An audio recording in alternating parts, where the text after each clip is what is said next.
बैठक झालेली होती। आज आता अंतिम समजा बैठक किंवा यात्रा सुरू होते त्याच्यापूर्वी काय व्यवस्था झाली पाहिजे यासाठीची बैठक आपण माळेगावला घेतली आणि मला सांगताना आनंद होत आहे की यावर्षी बक्षिसामध्ये भरमसाठ वाढ करायचा निर्णय जिल्हा परिषदेने आणि पंचायत समितीने घेतला। मी मनापासून त्यांना दोघांना धन्यवाद देईल की त्यांनी लोकांच्या भावना लक्षात घेऊन यावर्षी बक्षिसाच्या रकमेत वाढ करायचा निर्णय घेतलेला आहे। भाविकांना काय आव्हान आहे? भाविकांना आव्हान एवढंच राहणार आहे की दरवर्षी यात्रेला लोक येतात, पण भाविकांची भक्तांची अधिकाधिक सोय आम्हाला कशी करता येईल।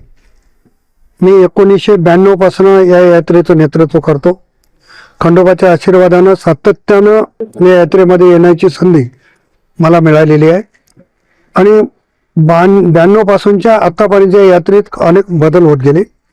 यावर्षी आपण बघितलं की चॅम्पियन लाल कंदारी असेल, त्याच्यामध्ये नर आणि मादी हे दोन वेगळे करत नव्हतो, यावर्षी 2 केले आणि बक्षिसाच्या रकमेत तब्बल 71,000ची वाढ केली।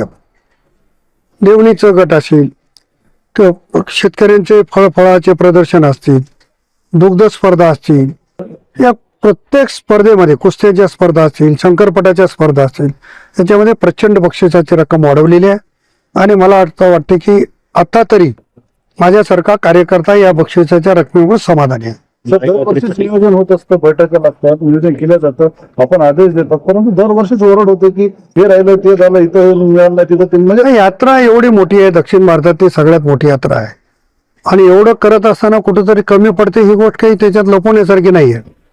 पण आम्ही प्रयत्न करतो की यावर्षी जिथं कमी पडलं ते पुढच्या वर्षी तिथं कमी पडू नये।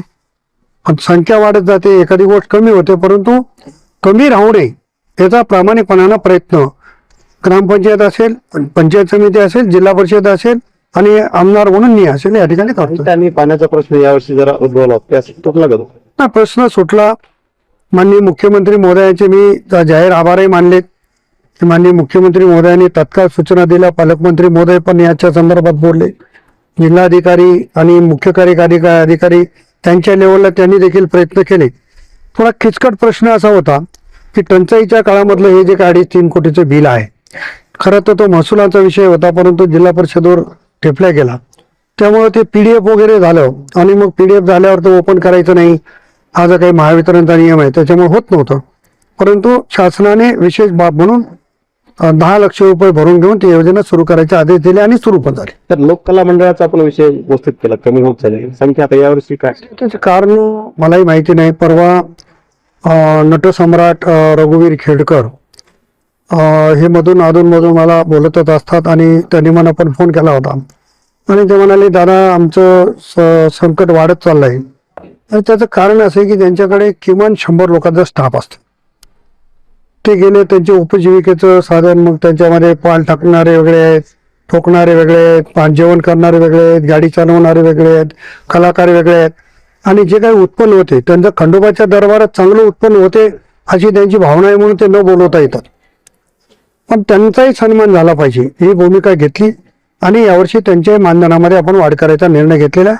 ते पण खूप कमी आहे, परंतु मी या संदर्भामध्ये सांस्कृतिक मंत्री शेलार साहेबांची भेट घेऊन त्यांना कायमस्वरूपी शासनाकडून काही मानधन देता येईल का तो पण प्रयत्न करणार आहे। शासकीय पूजा वारंवार भाविकांची मागणी आहे, यावर्षीपासून मी माननीय मुख्यमंत्री महोदयांना या संदर्भात विनंती केली आणि राज्य सरकारचा प्रतिनिधी म्हणून कोणीही मंत्री जरी आला तरी आम्हाला चालेल, पण शासकीय स्तरावर याची व्यवस्था झाली पाहिजे अशा पद्धतीची विनंती केलेली आहे आणि मला वाटतं की माननीय मुख्यमंत्री महोदय याच्या संदर्भातला निर्णय घेतील।